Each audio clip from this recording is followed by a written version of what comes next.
Jennifer Griffin is at the Pentagon. Jennifer, talk to us about how the United States Navy prepared and practiced for this.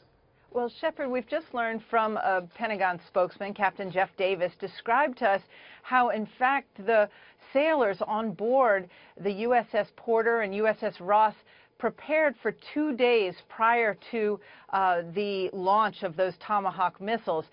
They did things such as prepare by inserting the coordinates of that airbase, Syrian airbase in Syria, into the Tomahawk. Those Tomahawk missiles, those TLAM missiles, have to be pre-programmed before they are launched. So they went through the drills so that they would be ready when given the orders to launch the strikes. On board those 2 destroyers who were in the Eastern Mediterranean tonight, we've reported that they were each carrying up to 70 Tomahawk missiles altogether.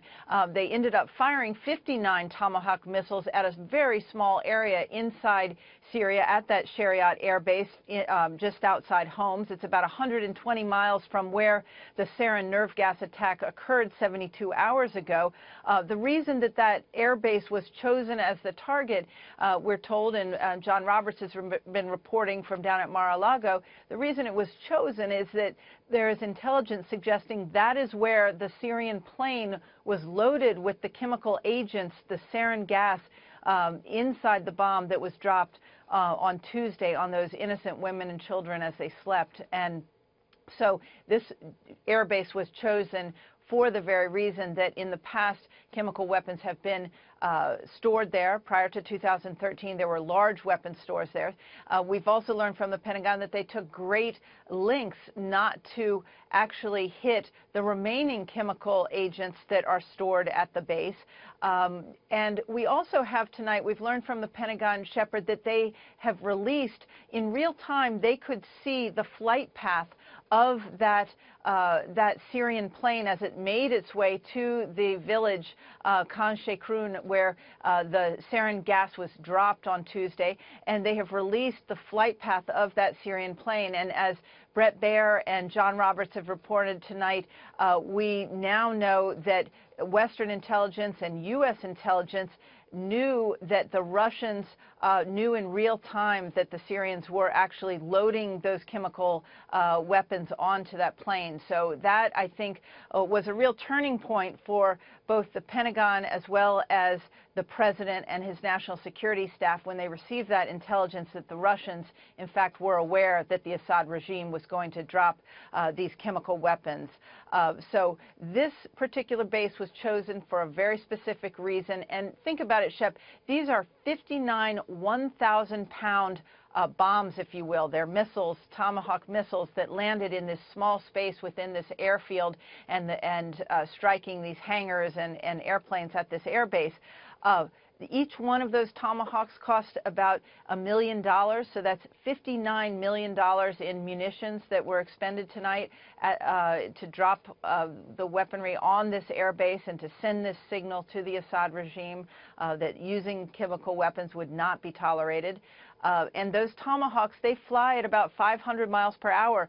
They are 18 feet long. Each Tomahawk is 18 feet long, 2 feet wide. It's really like a flying telephone pole. It's been described that way to me. And they can be seen with the naked eye as they're moving along. And it could have taken upwards of 30 to 40 minutes for them to fly from the USS Porter and the USS Ross, which have been based in the Mediterranean. Wow. Shepard. Jennifer, you mentioned they've been preparing for this for a couple of days. Out of curiosity, are they preparing for the possibility that the Assad regime strikes again and the United States might have to act again, or is that not part of this? I don't believe that at this moment they believe that the Assad regime would be so bold as to act again. Certainly, I think if you look at this, what the Pentagon is describing as a proportional strike and what I would describe as a limited strike on this one airbase, they have the means to escalate. If the Assad regime uses chemical weapons again, or even uses its air force with barrel bombs again, I would not be surprised to see the U.S. military react, because, again, this is designed to send a message to Assad to stop killing his own people. It is a message that is long overdue, as you've been reporting for 7 years now, and we've been reporting 450,000 civilians have been killed in Syria. 7 years, and nothing has stopped the Assad regime from continuing with the killing. But I believe at this point in time, we know that 59 of the 70 Tomahawks have been used by these two American destroyers that are in the eastern Mediterranean. They certainly could resupply at Ceuta Bay on the island of Crete in Greece. That's where they load the Tomahawks onto the destroyers. It's also notable, Shep, that the Navy 2 years ago in 2015, they forward deployed 4 destroyers to Rota, Spain, because they, for the first time in many years, they felt the need to have a U.S. Navy presence in the Mediterranean. So this has all been part of the prepositioning of naval assets in the event that this day would come. Shepard.